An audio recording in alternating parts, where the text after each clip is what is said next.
But first, all new at 6 tonight, it's a request that at first seems pretty bizarre. A lawmaker telling tech companies like Facebook or Google, don't get rid of that child pornography just yet. We need the time to make sure that these images and videos don't disappear so that we're letting, maybe somebody who's exploiting children go. Well, it is a reality that could make you sick. There's so much child porn on the internet, it's almost impossible to track down who's looking at it all. And Ohio lawmakers hoping to give investigators more time. You're hoping that will help put more pedophiles behind bars. News 5's Olivia Fecto explains that plan.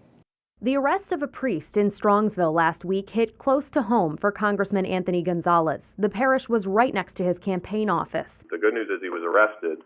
Obviously, the bad news is, that this can happen anywhere in any community. Gonzalez has been looking into this issue for some time, along with a bipartisan group of lawmakers in the U.S. House and Senate. His bill is called the End Child Exploitation Act. It would double the amount of time companies must preserve information about images or videos of child sexual abuse from 90 to 180 days. The way the law currently works, the companies themselves can hold these images for only 90 days. After 90 days, they have to delete them. Gonzalez says that was intended to ensure privacy. Instead, it created a loophole and a backlog. There are a ton of images out there that never get processed and never get looked at by law enforcement, which means that there are criminals who are never getting investigated. The National Center for Missing and Exploited Children says from the creation of its cyber tip line in 1998 to November 20th, 2018, it received more than 42.9 million reports of child sexual abuse imagery.